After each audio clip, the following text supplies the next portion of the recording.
क्या आपने कभी सोचा है कि श्री कृष्ण ने अर्जुन को ही क्यों चुना भगवत गीता का ज्ञान देने के लिए? आज इसका कारण हम आपको बताएंगे, वो भी वो कारण जो सिर्फ भगवत गीता में लिखा हुआ है। श्री कृष्ण अर्जुन से कहते हैं कि तुम पहले नहीं हो जिसे भगवत गीता का ज्ञान प्राप्त हो रहा है।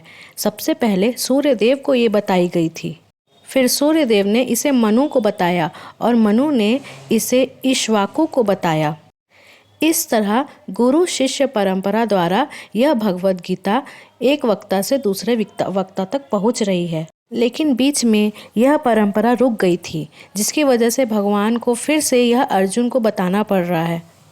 श्री कृष्ण अर्जुन से कहते हैं कि मैं तुम्हें यह परम रहस्य इसलिए प्रदान कर रहा हूँ क्योंकि तुम मेरे भक्त और मित्र हो।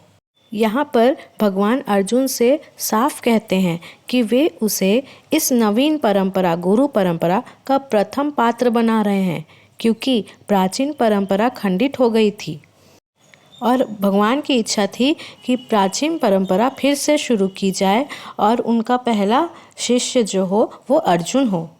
श्री कृष्ण ने अर्जुन को इसीलिए चुना क्योंकि अर्जुन भगवान का भक्त था और प्रत्यक्ष शिष्य था और श्री कृष्ण का घनिष्ठ मित्र था। और भगवान कहते हैं कि जिस व्यक्ति में अर्जुन जैसे गुण पाए जाएंगे वही भगवत गीता अच्छी तरह से समझ सकता है, क्योंकि जो व्यक्ति भगवान का भक्त बन जाता है वो सीधा भगवान से संबंध जोड़ लेता है।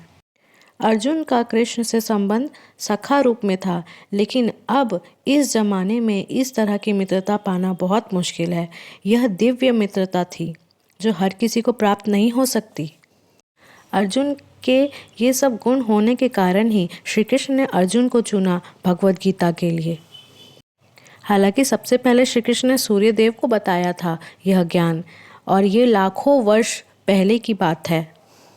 इसीलिए भगवान चाहते हैं कि जो भी इस भगवत गीता को पढ़े वह सीधा भगवान के साथ संबंध बना सके और अर्जुन की तरह गुणवान हो सके। राधे राधे।